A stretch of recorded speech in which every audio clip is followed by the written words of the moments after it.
Good evening, guys. Thanks for your patience. It is the Friday night strategy podcast for Tortoise Capital for September 4th, 2020. And what a couple days have we had.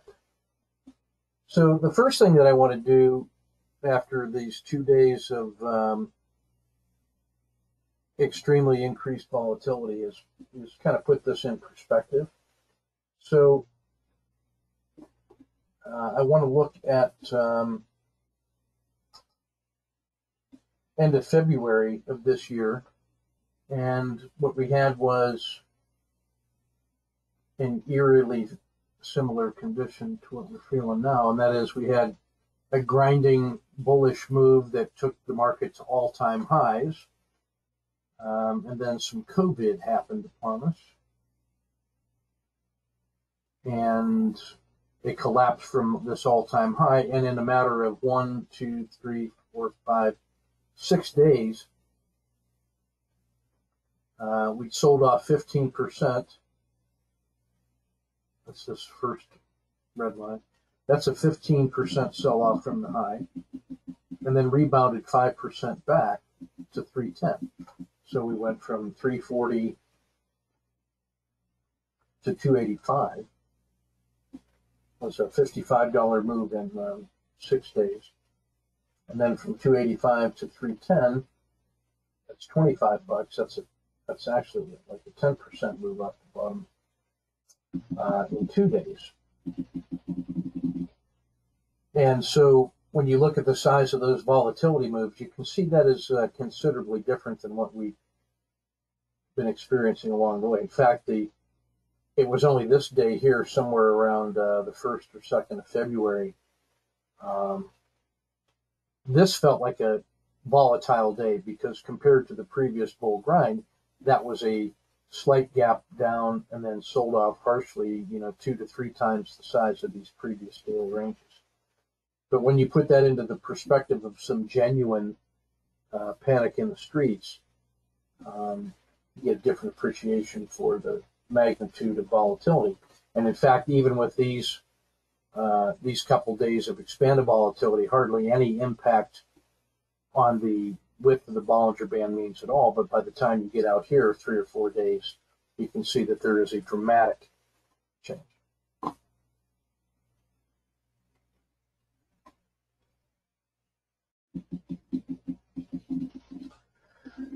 The next lesson to learn off of this is that as dramatic as that 15% sell-off, I'm getting some feedback in here just a minute.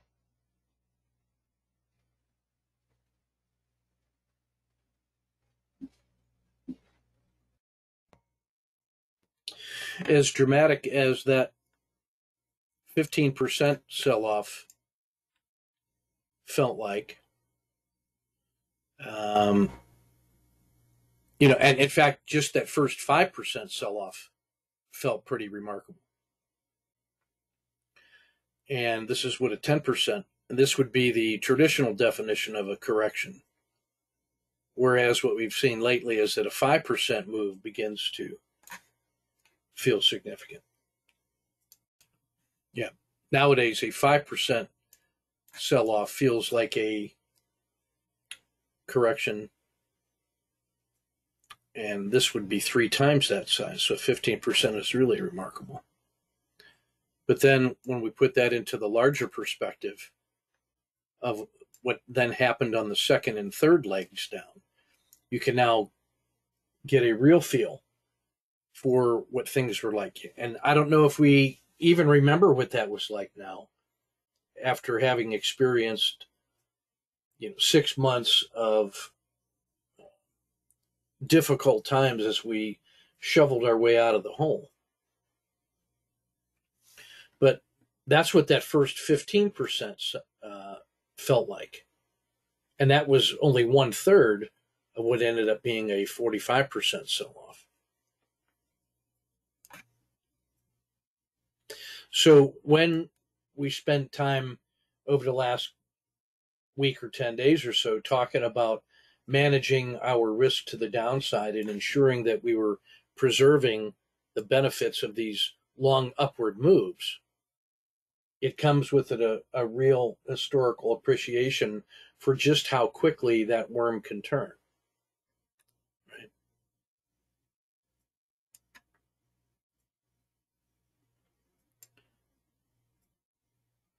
So now when we fast forward, now we get a real feel now for the magnitude of that climb out of the basement. And we notice, as we have said earlier, that it took 5 times as long to climb out of the hole as it did to fall into it. And there were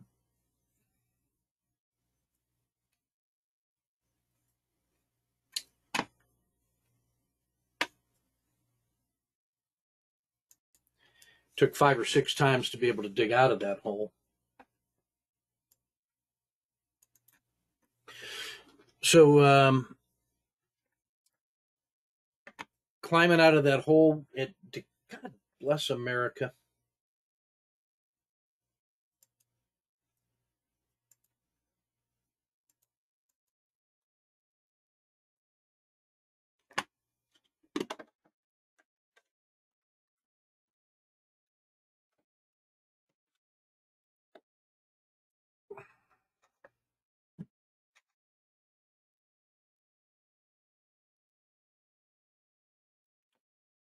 All right, so yeah, it took like 5 or 6 times longer to climb out of that hole than it did to fall into it, and so we're mindful now of this increasing volatility of the last couple days.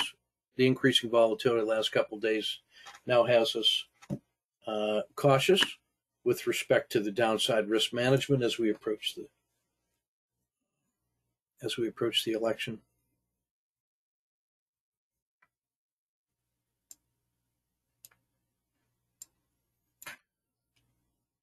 So now, as we take a closer look at the last couple days, it now puts this into a deeper context. So we had just gotten past 5% sell-off. So it was about a 5% sell-off from that peak down to yesterday's low, 5% sell-off. And then this took us down to about 6.5% when we hit the low of the day today, just below the Bollinger Band mean. And then the rebound all the way back up was as large as yesterday's slash and burn sell-off. So today was actually more volatile than yesterday, although the actual range percentage was the same. But this one started high, sold off sharply, and then rode all the way back. So a considerable sleigh ride today, which we had talked about yesterday during the strategy conference. So as we take a look now at the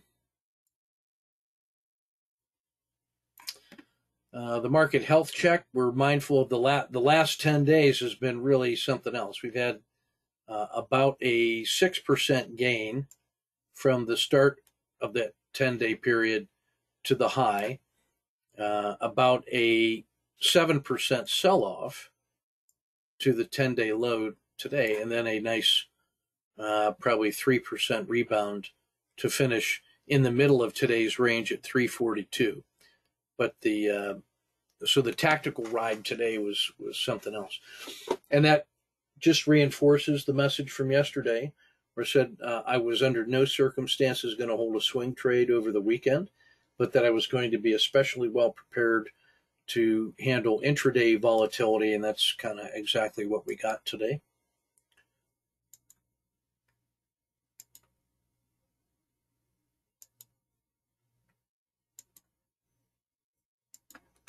So let's take a look at where we are.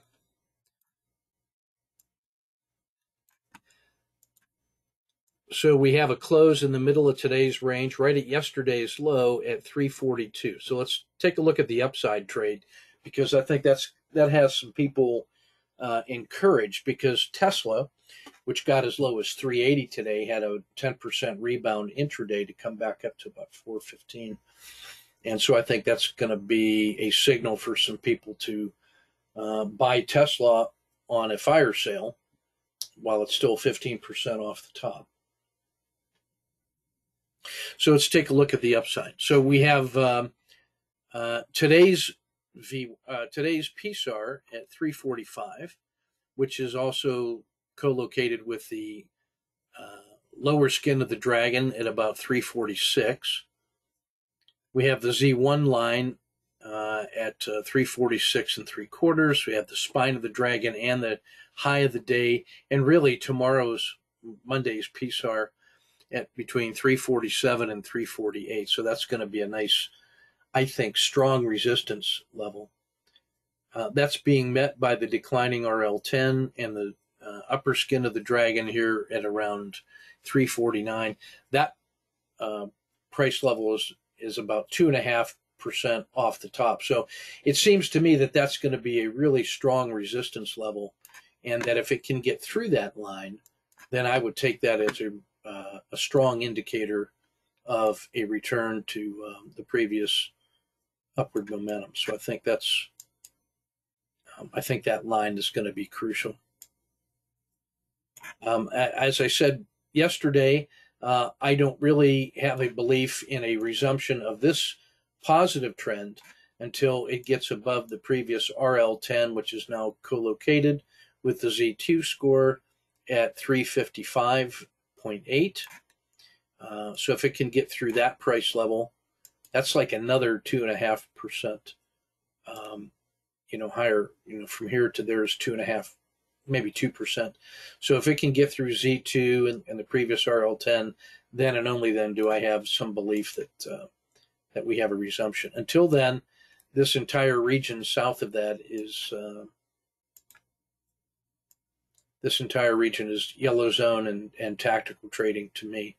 And really, I'm going to say the Bollinger Band mean. So everything in that dark yellow square I'm emphasizing short-term intraday trading, and I don't have a directional bias until it breaks out of that yellow zone. If it does break out of that yellow zone, my bias will be obviously, long from here.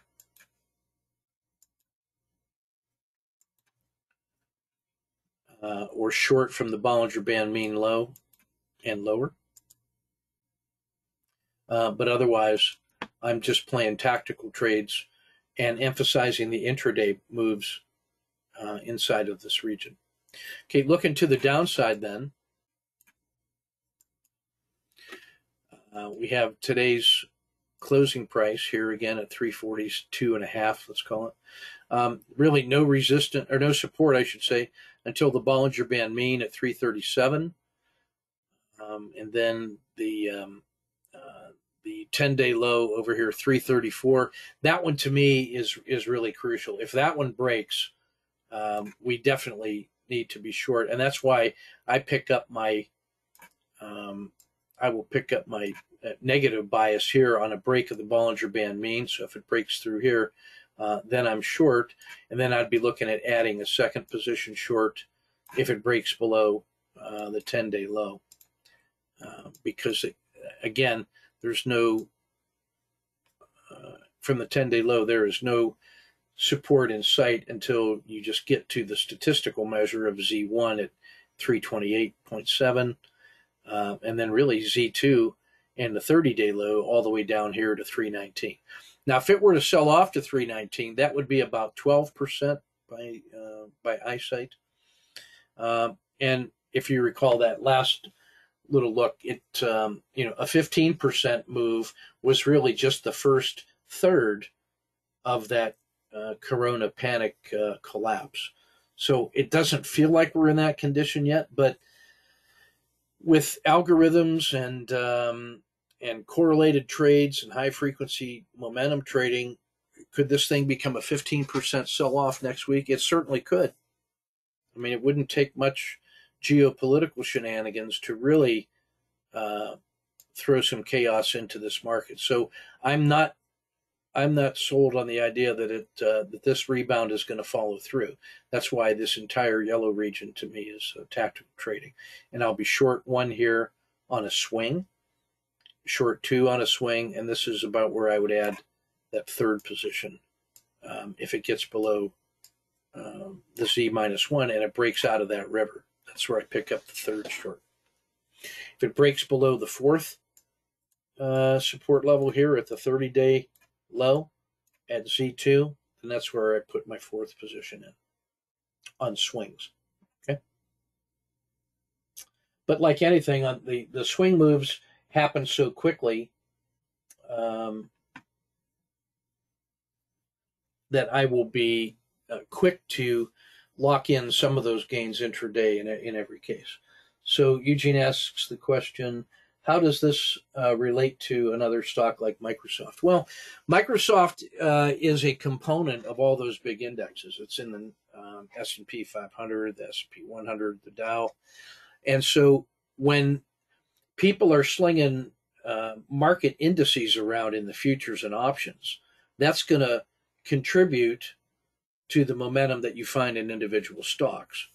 So 50% of the return from Microsoft you can attribute to market action, 25% to the sector, and then only 25% to Microsoft itself. So 3/4 of the move that's going to happen to Microsoft is being influenced by external company factors.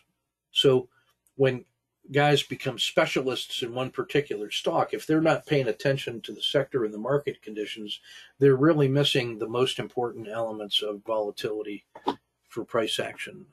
So we want to be mindful of that, especially when people are slinging big money around at these critical market turning points. I mean, you can make a strong argument, a hypothesis that this is the peak, that we're going to see. That could be the peak until next year, because it's just going to be chaos and chop and panic selling and locking in profits all the way to the election and then into the inauguration, because it's going to take several weeks to count all those mail-in ballots. So you could make the argument that that was it, and now everything's going to be tactical trading going towards the election, and it's just going to bang around inside here or lower. Well, at those key market turning points, guys are locking in big positions in the markets and then picking up a directional bias for the market and then making those trades inside indexes and futures. And so that's going to contribute to the performance of Microsoft or Tesla or any of the other big companies. So they're big ships, but they're on a much bigger ocean. Those ocean waves are the things that are pushing them around. But those large caps do have are able to withstand some of that volatility because of their very size. And I think that's what we've seen in this move north in the market, was being fueled by those large cap tech stocks like the FANGs, Facebook, Apple, Amazon, Netflix, Google, Microsoft. And then when they cracked starting yesterday, that's why this was a murderous sell-off, because it undercut everything that was strong about this whole market and negated the last 10 days, the last 20 days of movement, disappeared in 2 days of selling, and only a strong afternoon recovery gave it an even semblance of overcoming the panic.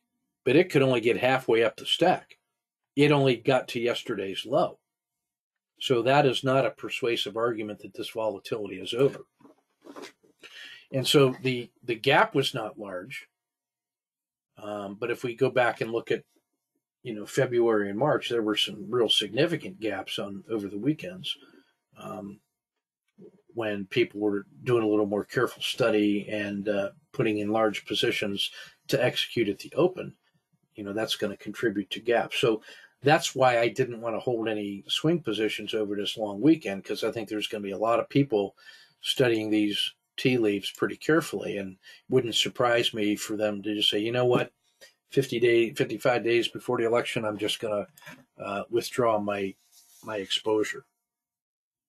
So that's certainly understandable. Does that answer your question, Eugene?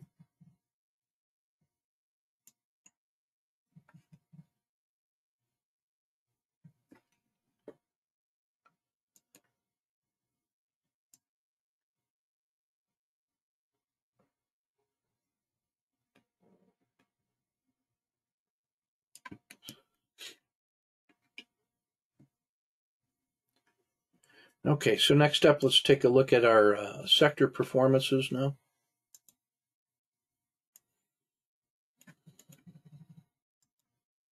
So we have the S&P at minus 0.88 today. The Russell was slightly better at 0.66, and Diamond slightly better again at minus 0.58.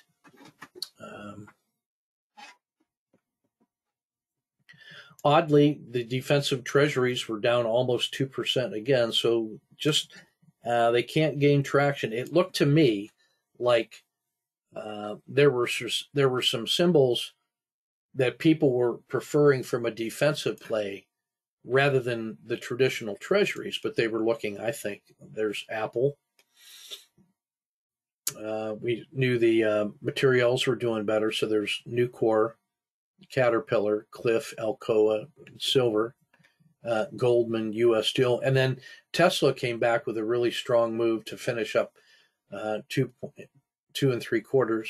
So I think there were some opportunity plays inside here to buy things that were on a fire sale, as opposed to people going right for the treasury. So this actually reinforces the hypothesis that there's going to be some volatile upside trading early next week to get a tactical bounce, to try to persuade people that this was an overreaction sell-off and that you want to hurry up and start buying. So this may be some posturing that reflects that narrative.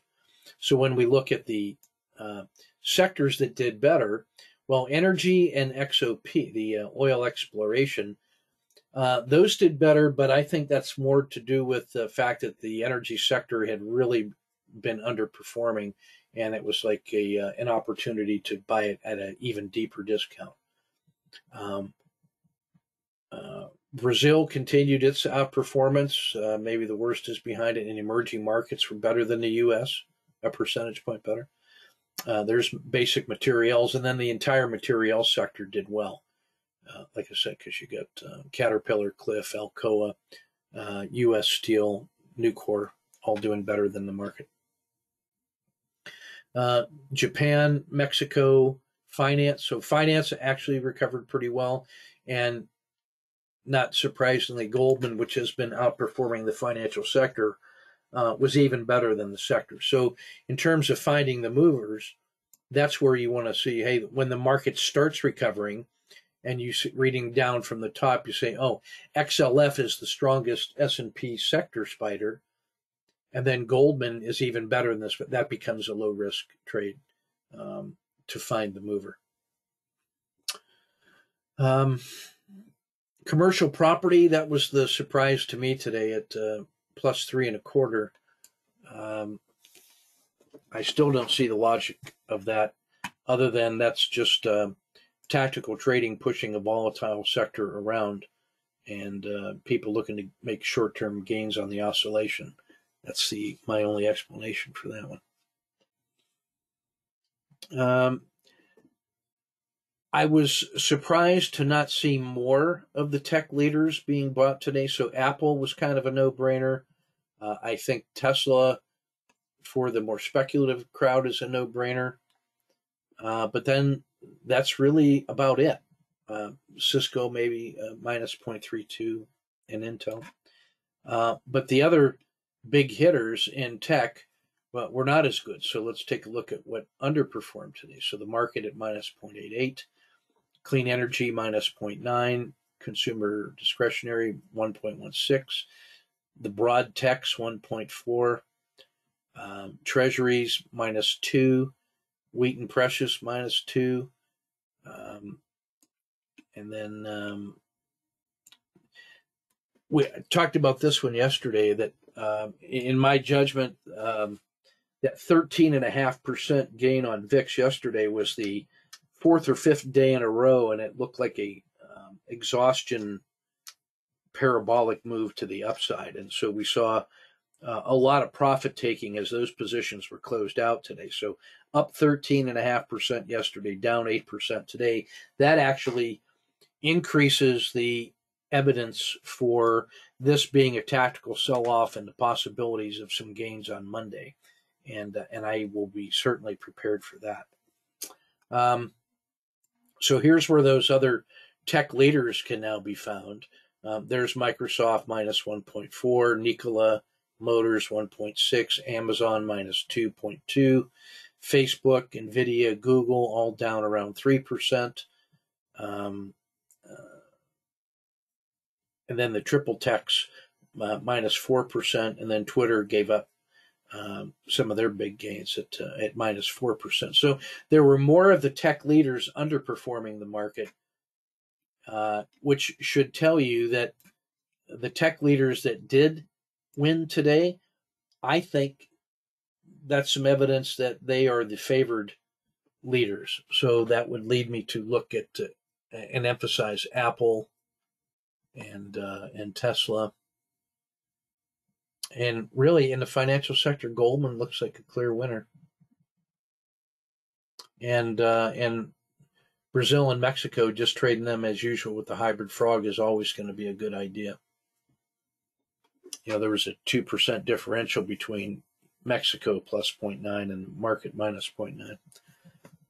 So you can get a real separation from the herd when you do that.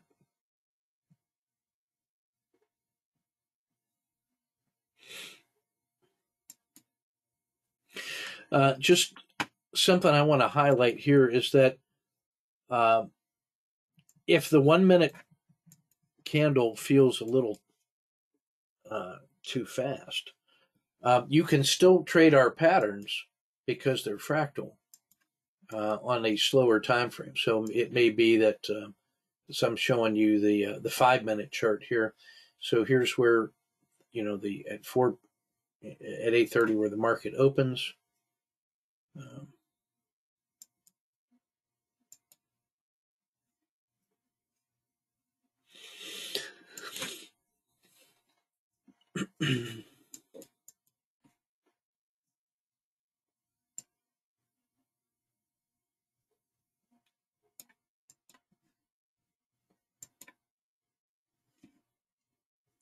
And you can see, as we talked about yesterday, that hybrid frog right from the open ends up getting you into this move. Even if you play the support, like the supported winter crossing is really evident here. And you can see that it is also a collapsing dragon.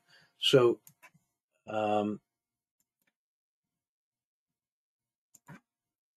this signal here should be setting off alarm bells, you know, in your head when you see that, and a little easier to believe in it on the 5 minute chart, I suppose, because it seems more orderly. But you have a breakdown below the previous RL10. You have a hybrid frog move off the top. You have the RL10 rolled over in the spring, collapsing through the VWAP and the southern skin of the dragon, and then the MACD histogram 4 seasons. The MACD 4 seasons turns from yellow to red into the winter. So that becomes your standard play there with your stop like this.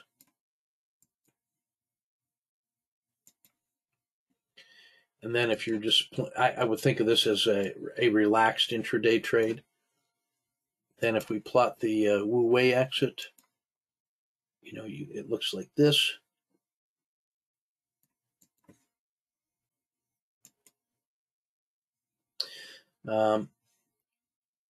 Let's see. We take our signal. So 1, 2, 3 dots after it has passed the opening. That's sort of your signal line that you can. And since that's really like a 15 minutes, you don't have to wait and then go to this one. But you could bring that stop like a sniper stop right to here. And then you keep it at that location until the Bollinger Band mean picks up. Now, one of the things that you'll notice is that the sharp reversals after those sell-offs, you end up waiting a lot longer on 5 minute charts, and so you end up giving back more of that move. But this is where on the 5 minute chart you actually have the opportunity to do like a 1, 2, 3 exit here.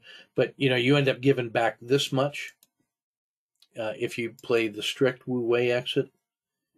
So on 5 minute charts where you have a little more time to study, I think you could certainly argue for having a sniper play here.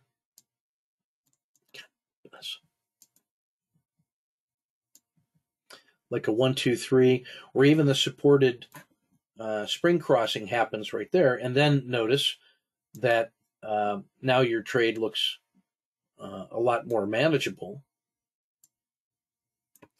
And now you have, in terms of risk boxes, you captured, 1, 2 full risk boxes, and it was never really, you were never really threatened at all on that. And then you turn this into a supported spring. Now your entry is here, and your Wu Wei exit protects you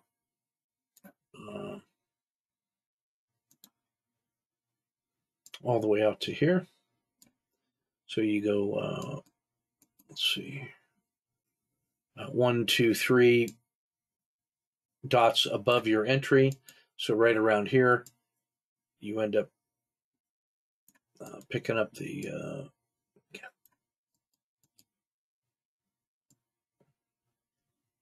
you end up picking up that, and then it takes you straight over to the Bollinger Band mean. And now again, what I would urge you to look at is the 5-minute bars might be a nice way for you to get a relaxed entry. You get a really strong confirmed signal. But if you do that, I think you probably have to commit to a sniper exit, because I don't think you want to give back that much. That's like a 40-minute adverse move. And so I would be content with, probably taking the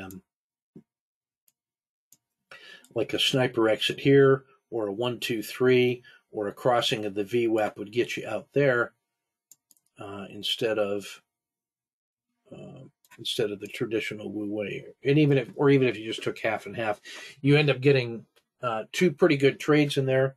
And then you'll notice that you have a swing low over here in the RL10, and then a higher swing low, and this held support at Z-1.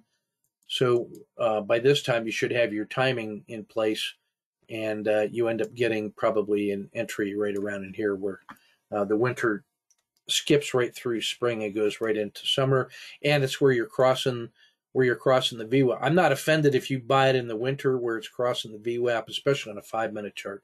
It's crossing the VWAP and the RL270. So that is a major turning point right there. If you wait for the summer, you get that entry.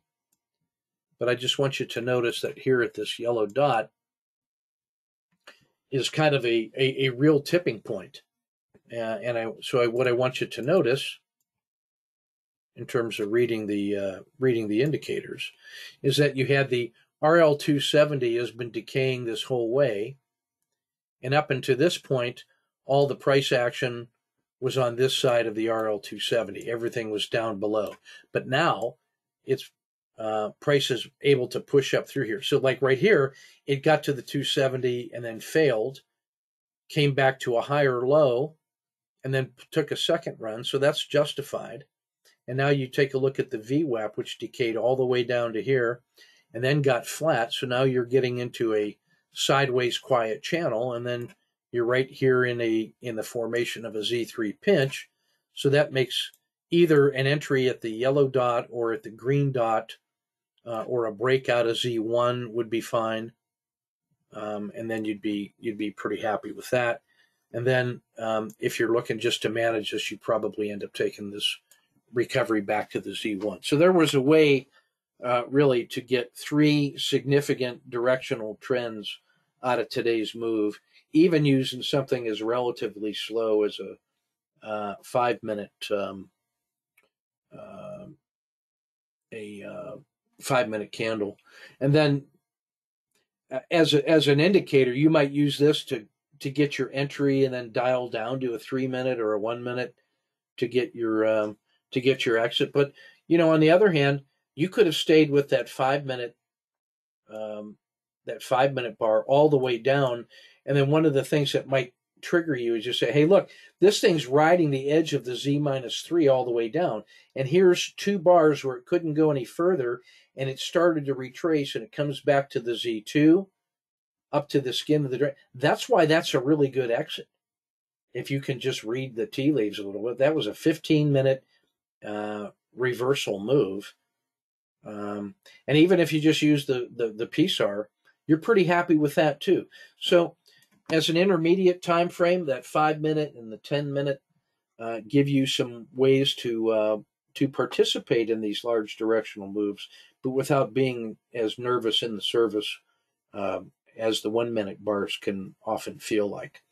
And then with the 5-minute bars, you may be able to increase your span of control to a couple other ones as well. So I just wanted to highlight that intermediate technique for the hybrid traders out there, to recommend that to your attention. Okay, so I want to take a look at the, let's just go into the weekend report.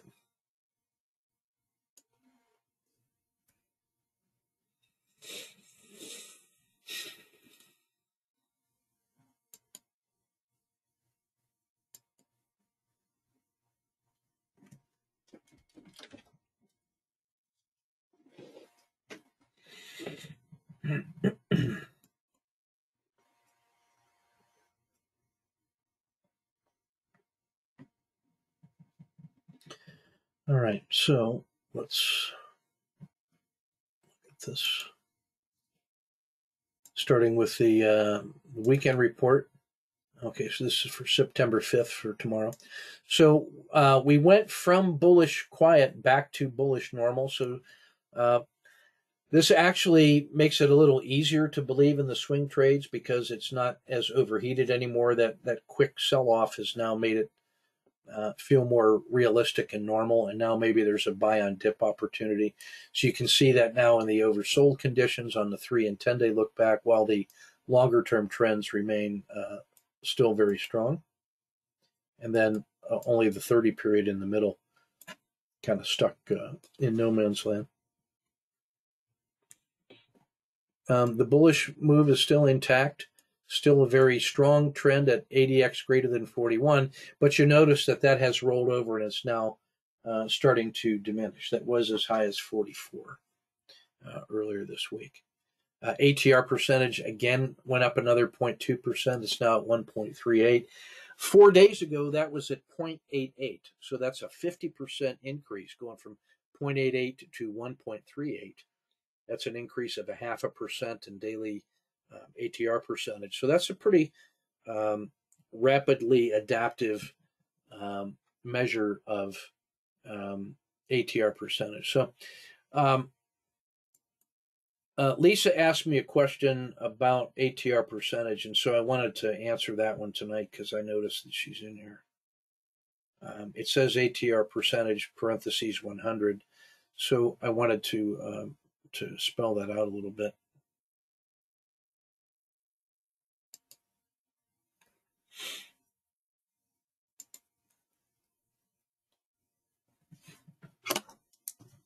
Right. So the way that ATR percentage parentheses 100 works, the way we're calculating it is that we're computing the ATR percentage each day, and then we're computing the standard deviation compared to the last 100 days. So if I were to draw that out, we would, today is the 0 day, and then you would go back 13 days. So that gives you a total of 14 days. And then when you take a look at the volatility and all that stuff, there's math is performed, and then that will give you the average true range. And then when you divide average true range by price, that gives you an ATR percentage. All right, and that allows you to compare a time series against itself. So if I'm looking at, say, Microsoft, and I can look at how the ATR percentage varies over time without being concerned by, the difference in share price. If I just tried to compare ATRs, I could run into the following problem, that maybe back here this thing was trading at $50 and the ATR was 2, which would be 4%. That, in other words, it was the range of the day was a 4% variance. And then maybe prices went up and now it's trading at $100 and the ATR is still 2. You might say, oh, ATR is actually, its volatility hasn't changed, but now you can see that that's really a 2%. So if I was tracking ATR percentage, that thing is actually going down. So the stable ATR hides the fact that volatility is actually going down. And even worse, if that ATR had been 3, we might even say, oh, volatility must be increasing because ATR went from 2 up to 3. But in fact, it would have had declined from 4% to 3%. So if you're tracking ATR and you look at an increase, it leads you to believe visually that volatility is increasing. So when you use ATR percentage as your indicator, that normalizes the relationship between the amount of volatility compared to the price each day. So that's why I think it's a superior method. The second thing it lets you do is compare, 2 or more symbols. Because now if something is, has a ATR of 2 compared to $50, and then something else has a ATR of 7, but at $500, well, then this one is clearly less volatile because this thing would have had to have been at 20 in order to have the equivalent volatility. So ATR percentage, instead of trying to compare 2 to 20, you can compare 4% to, I should have picked a better number, 7, 10, 0.35%. No, I'm sorry, that's like 1.4%, sorry. My math failed for a second. So that's a considerable difference. Something with an ATR of 7, therefore, has a much lower volatility, but only when you take into account price. So using ATR percentage lets you compare things against themselves over time or 2 or more symbols. Right. So now the next thing that I want to do is I call this, what is a range of normal? So if the ATR percentage is varying like this over a period of time, we might then say, well, it looks like the upper limit of volatility is up in here, and that when we might even be led to believe that if it gets that high, that maybe we are in for a period of declining volatility. And then we look at the bottom of this perfectly drawn instrument, we say, oh, okay. Now this is now the band of normal volatility. So if we applied something just like we could do 2 different things. Typically, we might say, let me draw like the NDX and call that 100 and 0, 20 and 80, and then call this middle area normal volatility. And then this period up in here, it's high volatility, and then this period down here, low volatility. So that's one way we can do it.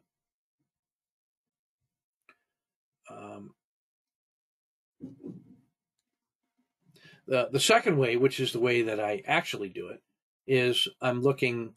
I treat this as a bell curve, and so I look back, 14 days to get today's ATR percentage. So I have to go back 14 days. Well, I can now do that in order to define the ranges of normal and abnormal. What I'm going to do is I'm going to go back today, and I'm going to compute yesterday's, and so I'm going to go back a total of 114. Well, I'm going to go back 100. I'm going to compute the ATR percentage of the last 100 days. So on the last one, on day minus 100, I actually had to go back to day minus 113 in order to have the 14 days of volatility in order to compute his ATR percentage back then. So now what I have is 100 data points of daily ATR percentages. And then I can array that from max to min to average.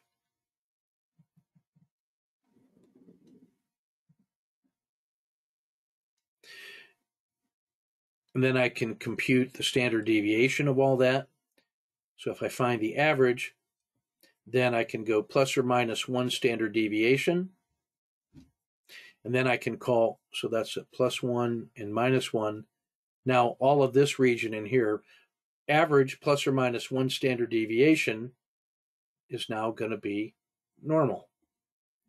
And if I was on my standard bell curve, it would look like this. So z-score of 0 is the average, so minus 1 and plus 1. So this will cover about 2/3 of the data, and I'm going to call that normal. And this area out here that's exceptionally low, I'm going to call that quiet. I'm going to call this area normal, and I'm going to call this volatile up in here. So this is about 1/6 of the time, and this is about 1/6 of the time, because this has the characteristics of a nearly normal distribution. And so today, it went from quiet yesterday to bullish normal today because we had 2 days of large volatility plus 12 days of quiet.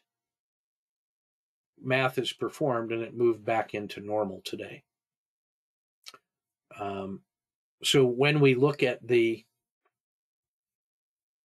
market health check then, which is this little gizmo,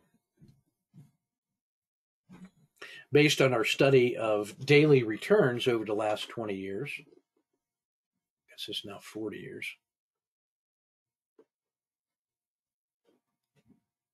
it turns out when things are bullish,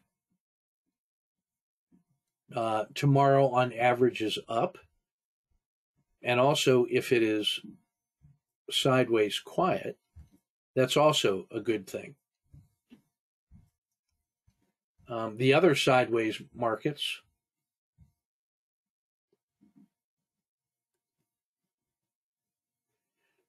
there's no advantage. Tomorrow on average is flat. If it's sideways normal or sideways volatile.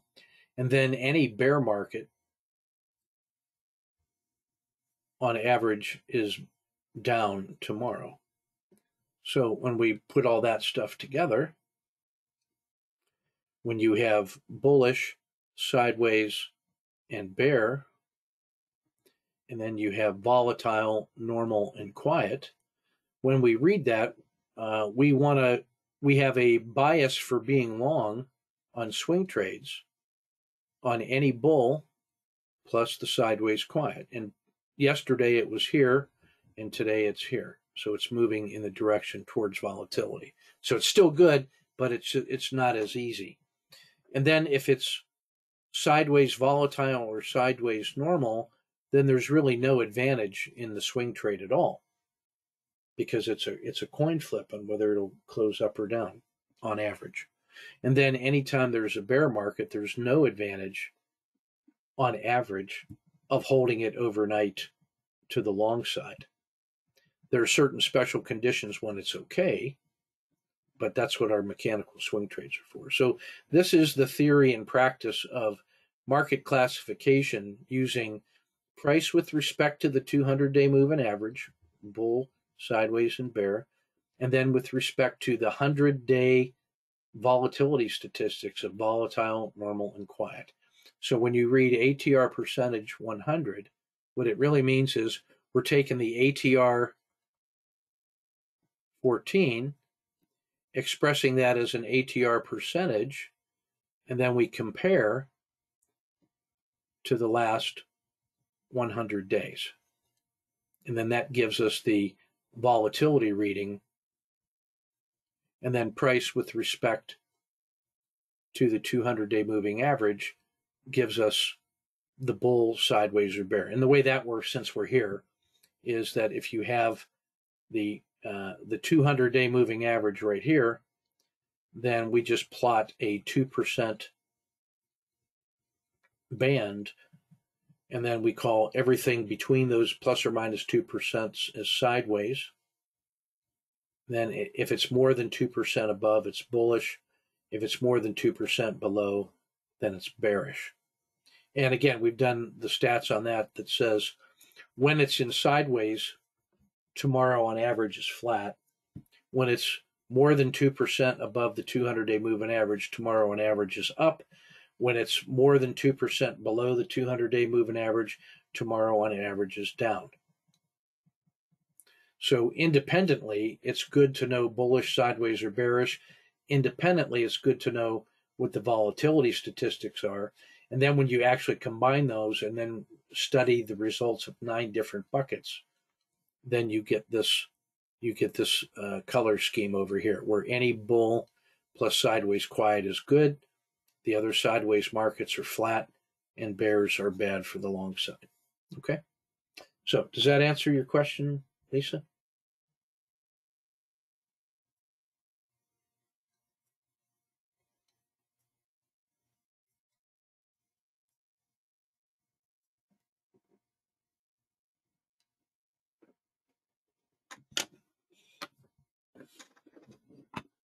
Okay, so back to the regularly scheduled program here. So now the risk Z. Sorry.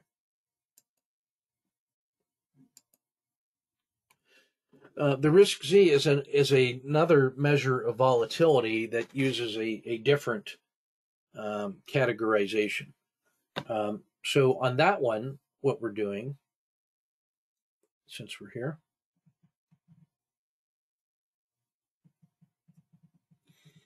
is we're comparing the moving average, 2 different moving averages of the VIX. So under most conditions, volatility is decaying. So when volatility is decaying, when volatility goes down, price tends to go up. So there's an inverse correlation. So the decline in volatility is usually a long slope. And then the inverse volatility, when it starts to become volatile, you start getting a sharper move up. So when we take a short moving average, the 10 period, and we compare it to the long moving average, the 30, here's what happens. That these volatility events tend to happen very fast. And when this volatility begins to spike, then you'll see price roll over. So if this was a 10-day period here, and then this was another 20, so that would give you a 30 period look back. The 30 period moving average would be down around here, and the 10 period moving average would be up here. So when you divide the 30 period by the 10, if they were equal to each other and at equilibrium, then there's no advantage. But when the 30 period is greater than the 10, with that under normal conditions, before that volatility event occurred, and this is what happens most of the time. So these are 10 period segments right there. So on this one, the 10 period moving average is here, and the 30 period moving average, as you can see, the halfway point would be about here. So you can see that the 30 period is greater than the 10. So when you divide the 30 by the 10, that's going to be greater than 1, and that's good. So anytime this number is greater than 1, then we would be risk on. If it's less than 1, we would be risk off. Okay? Now, the risk Z, so that gives us a general guidance on when we want to be long and when we don't want to be long on a swing versus when we do not want to be long on a swing. So yeah, these are just simple moving averages. Now the clever piece of this thing is that we then want to take the Z-score of that risk index. So what I do is I go back and look at 5,000 days. So each day I'm computing what that risk number is, the risk index. It's just the 30 divided by the 10. That gives you the risk index, okay? And that's just a number. So I go back 5,000 days to make sure that we have, that's like 20 years, 260 trading days a year. So that's about 20 years. So you're going to have a lot of short volatility spikes and a lot of long delays. And so then we find, in the usual way, we find the max, the min, the average,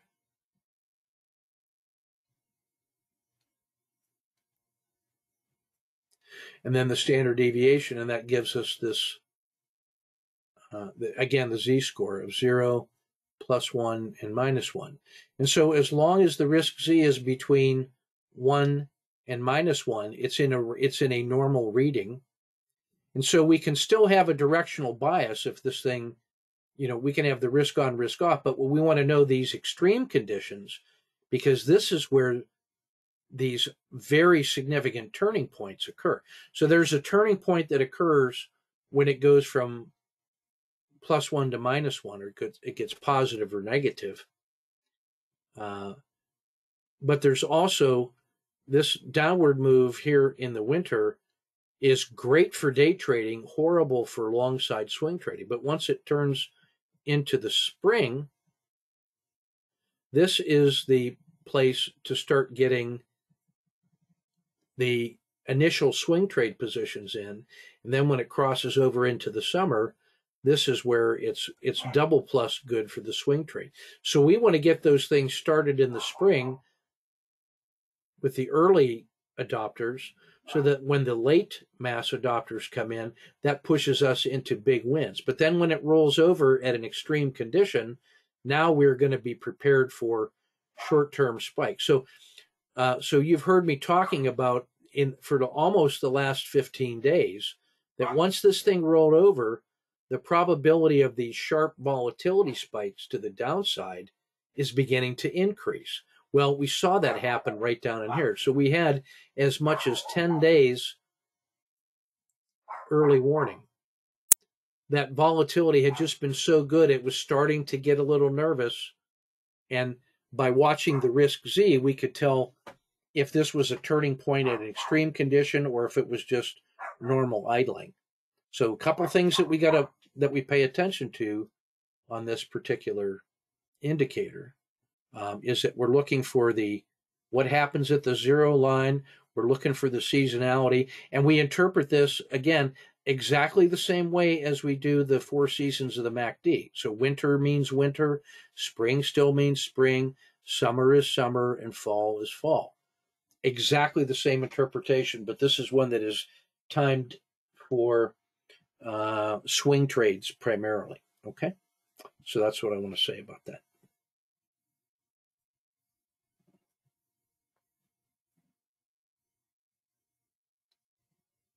So where we are right now then is we're cautious about this because the risk Z at minus 1.98, it's neutral, but it's just about ready.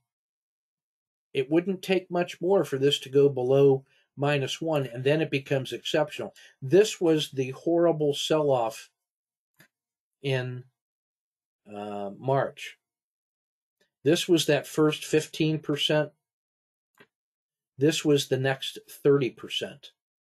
And then this was that long, painful, but rewarding rise out of the hole in the ground. And this critical turning point, you can go back and listen to those nightly podcasts in the hybrid workshop, and you can listen to us making that call day by day and watching how we use this to help guide us. I should just patent this thing, man. This is such an edge, you can't even believe. But you can hear us making these calls about how the increasing values of risk Z were giving us more and more confidence on these swing trades. So we were able, actually, within the week that it turned, we were already making long side swing positions because with the new leaders, because we saw the turning in the market volatility. Very hard for the market to sustain that amount of heart attack volatility. And then this is a long, slow grind up. And then even this move here was, we were still cautiously optimistic, but once it started to really collapse, then this is where we started preserving profits and all that. And then the third leg up started here in the spring and into the summer.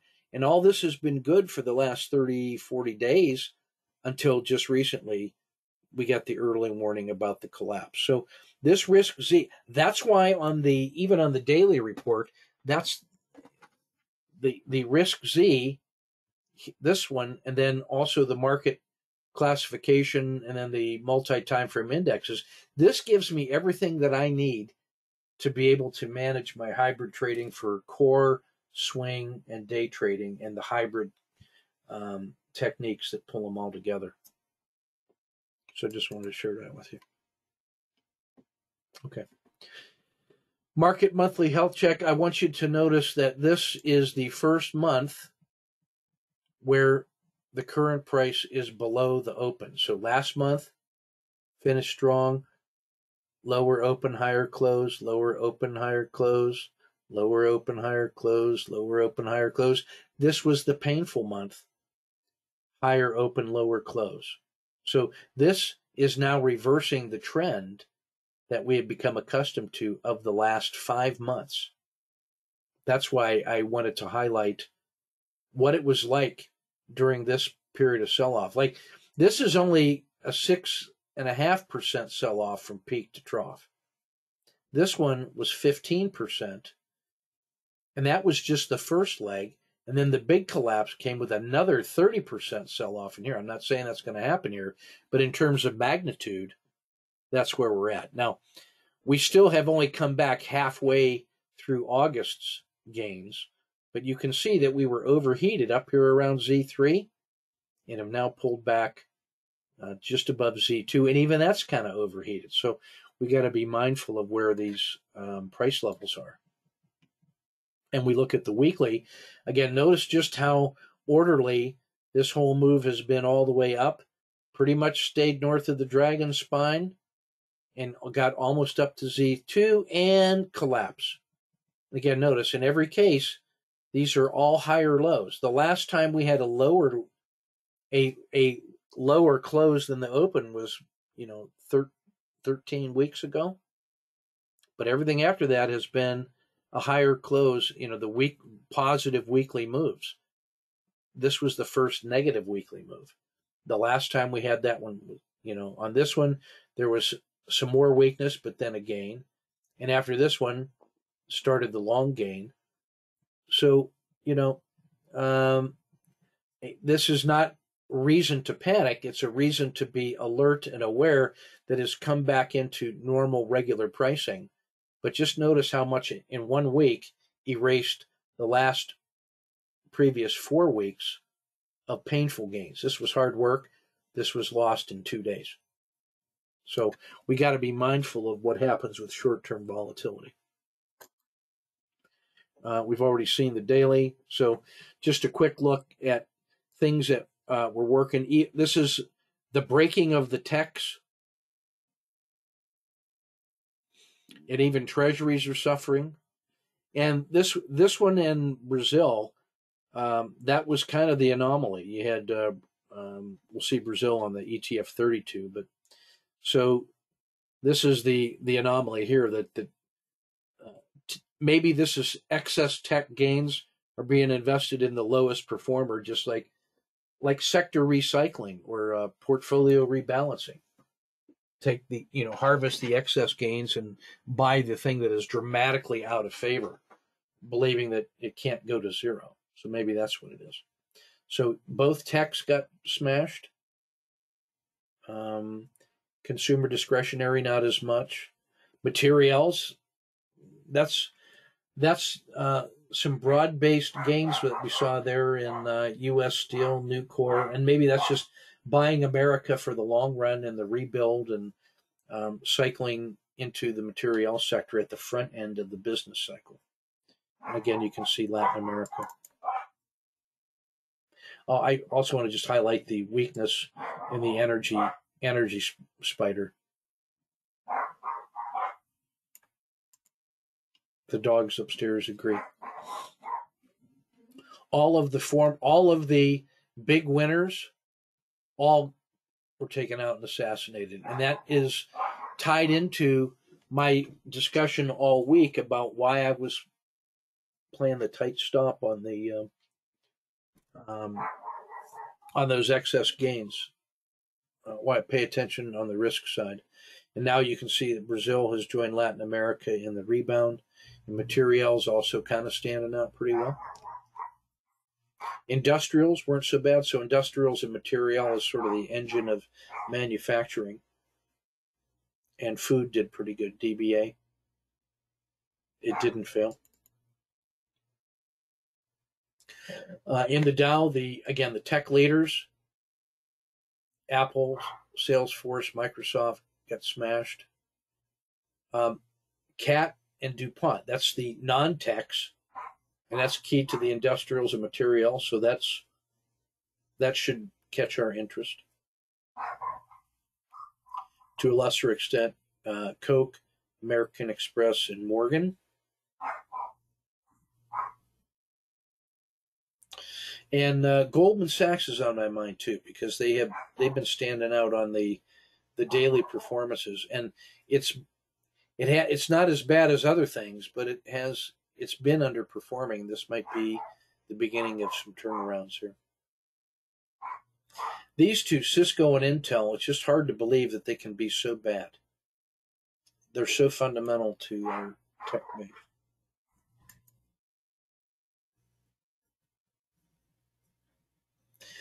In the sector spiders, again, the techs got murdered.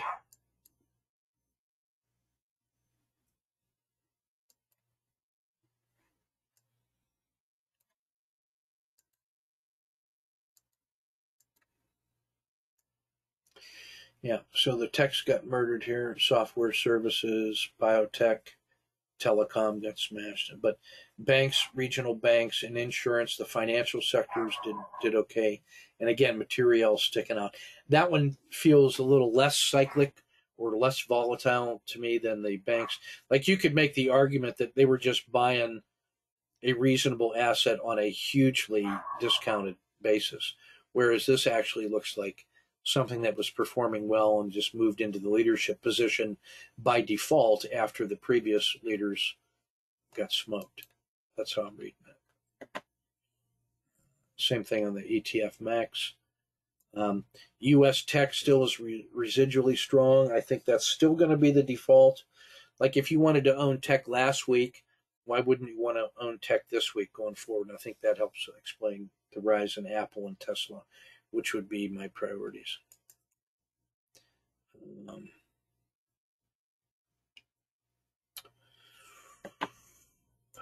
Gold starting to do a little recovery. Green and white was good, now great. Exploit new strength. These are the new leaders. Whereas Taiwan is white and green. So white and green was great, green. Now it's just good under the current strength. So it's time to be preserving profits, maybe watching for a rebound and a resumption. All of these in green are the ones that are both very liquid in terms of daily dollar volume. This is the top 30. And then also on an ATR percentage basis, this color coding is geared to that statistical measure that I told you before, that all of these in green are more than one standard deviation more volatile than the other members of this august body. So things like the Qs, silver, gold miners, tech, energy, Brazil, biotech and semis, and oil and gas exploration and production. These are very liquid and volatile enough to support intraday trading. Meaning, so it's hard to trade HYG and corporate bonds given how little they move as a percentage each day. You have to be really leveraged and really tight stops. Back to the daily. We've already seen most of that. Just a quick look.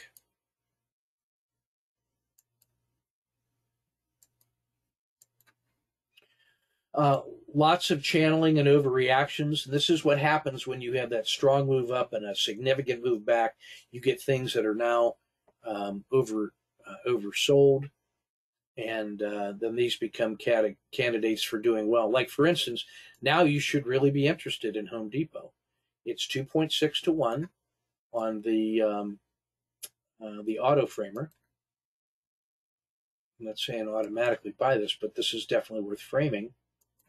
So you got Home Depot, which has been performing really well, but now broke down on a 10-day new low. It's 2.6 to 1, and it's channeling and overreaction. So Home Depot is on a significant sale. Microsoft also overreaction, channeling, 2.3 to 1. What's not to love? Walgreens, it's underperforming so much that I just don't know that they're out of the weeds yet. So, but it's 2.6 to 1. And then finally, Apple. Apple, for crying out loud. Channeling, it's a 551W swing. It's 2.7 to 1. And it was not negative today. That's a no-brainer. There's going to be a lot of buying pressure at Apple as people look at that over this weekend, in my opinion. Especially if you want to buy and hold Apple for 20 years, a Rip Van Winkle stock. You could argue they're less risky than Tesla. They're high tech, but they have a consumer installed base and a proven track record in multiple market conditions, whereas Tesla is still kind of geared to the health of one huckster. The ETF tacticals, again, you got plenty. I'm not going to dwell too much on this. You got plenty of auto framers that test out well. Lots of different swing patterns to choose from. I especially like the 551Ws because these are all ones that closed higher than they opened. So they were white candles for the day. So Japan, Mexico, silver, I'm especially liking those, especially silver at 2 to 1. And Mexico was number 5 on the max pain range compression. So I think there's a lot to love there. You want to respect the fact that oil sold off, even though and this is kind of odd, the energy sector did pretty well today, relatively, but oil was a big loser. So go figure. Walmart, the only thing north of its own river. Gold, treasuries, and Cisco suffering underneath their river. You got some pinches, a pinch box in Apple and ExxonMobil, Pfizer. Lots of good auto framer candidates, and here, Apple #1 in your heart. And there's your framing data. That's worth taking a look at. And there's Microsoft and the S&P itself.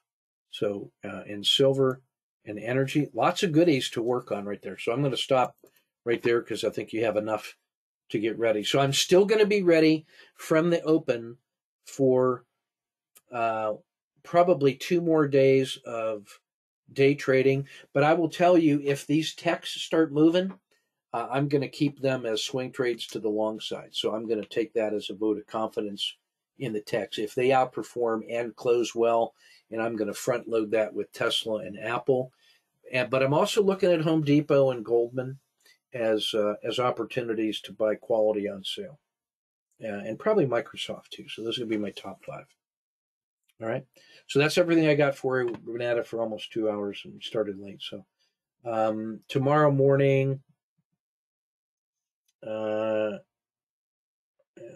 see what we got. Yeah, I'll do one tomorrow morning, and probably but not Sunday night, because we've got birthday dinner tomorrow to attend, and the kids have something special planned for me. They think they're being sneaky, but they're really not. So that's everything I got for you. We'll do Saturday morning and then Sunday evening, and then here's what I'm going to do with the silver and above. I've been previewing some positive psychology and mindfulness work from a world-class psychologist in Europe who's put together a very nice mindfulness package that I've gone through myself, and I'm very satisfied with the product, and I'm going to offer that as part of the silver, gold, and Patreon subscriptions to try to add a little bit of value to you guys on the psychological elements, with some based in science and both the positive psychology and the mindfulness aspect. So I'm going to be doing some work on that this weekend, and that's just going to be a value add to the silver, gold, and platinum subscription levels. I just think it's important enough for your health and psychological strengthening that we do that, and it makes sense to introduce that at the silver level because of the stress of swing trading is greater than that of just position trading. So I'll do one again on Monday night. I'll do that as a special. I'll probably just put together some. I'll be stir crazy by that time. 4 days without trading. Holy smokes. 3 days. So I'm going to put together some trading lessons, since we have a little bit more time for reflection. So I'll have something for us on Monday night too. Okay. And then we may just revisit some of those trade frames again on Monday to be ready for Tuesday, but we'll take it. So short answer, yes, I'll do one Monday night. Okay.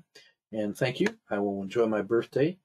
And I hear the doggies waiting for their little walk right now. We bought a little step counter for the Bichon, and so she's been getting her little 4-mile walk in every day. She sleeps, 15, 16 hours a day, the little bum.